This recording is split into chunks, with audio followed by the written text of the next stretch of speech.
कहानियों की श्रृंखला में आप सभी का हार्दिक स्वागत है। आज की हमारी कहानी है ढोल वाले की मूर्खता।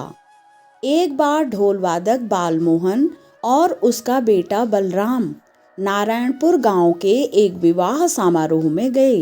विवाह समारोह के खत्म होने पर दोनों पिता पुत्र को ढेर सारे पैसे और कुछ सोने चांदी के आभूषण इनाम के रूप में मिले। इनाम लेकर दोनों खुशी खुशी अपने गांव लौटने लगे। दोनों एक छोटे से जंगल को पार कर रहे थे कि बेटा बोला, पिताजी आज तो बहुत आनंद आ गया। आज तो मैंने जितना सोचा था उससे कई गुना ज्यादा कमाई हो गई। इस पर पिता ने खुश होकर कहा, बलराम तुमने आज बहुत मन लगाकर ढोल बजाया था।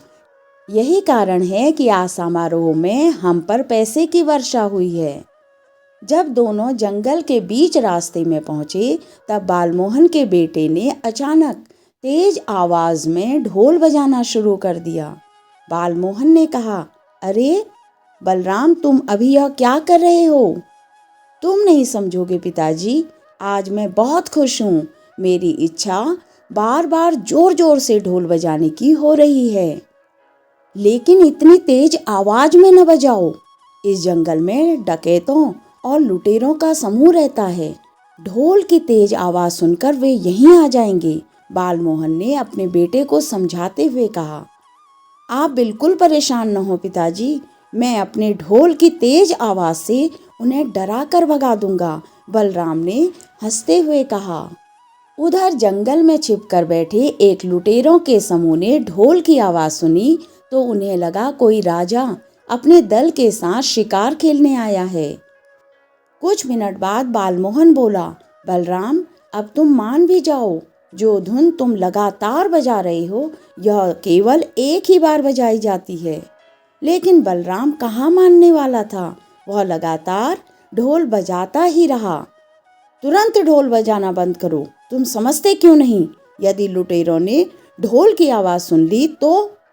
गुस्साते हुए बालमोहन ने बलराम से कहा, पिताजी आप बेवजह ही इतना डर रहे हैं। मैं अपने ढोल की प्रचंड ध्वनि से उन्हें इतना भयभीत कर दूंगा वह हमारी तरफ आने के बारे में सोचेंगे भी नहीं। ऐसा कहकर बलराम ने दोबारा ढोल बजाना शुरू कर दिया।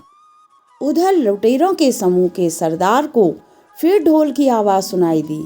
उसने आवाज सुनते ही अपने साथियों से कहा, साथियों फिर वही धुन। इसका मतलब यहाँ कोई राजा शिकार खेलने नहीं आया।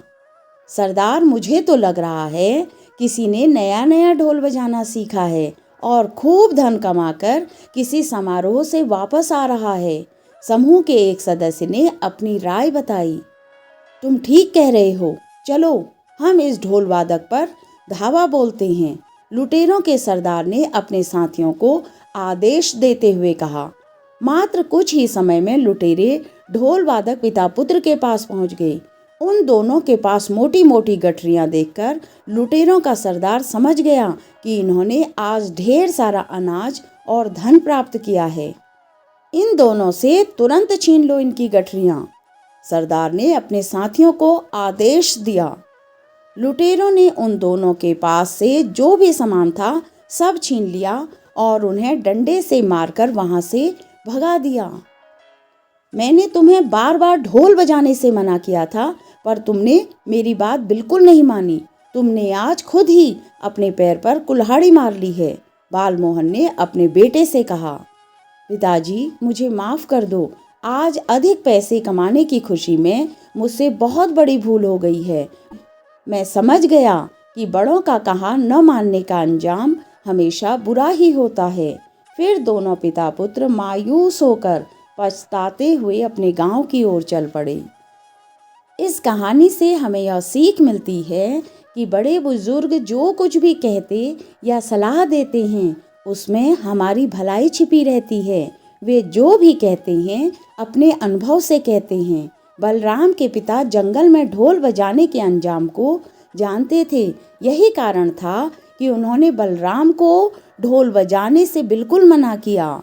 जो अपने बड़े बुजुर्गों की बात को नज़रअंदाज करते हैं वे बाद में खूब पछताते हैं। कहानी सुनने के लिए धन्यवाद।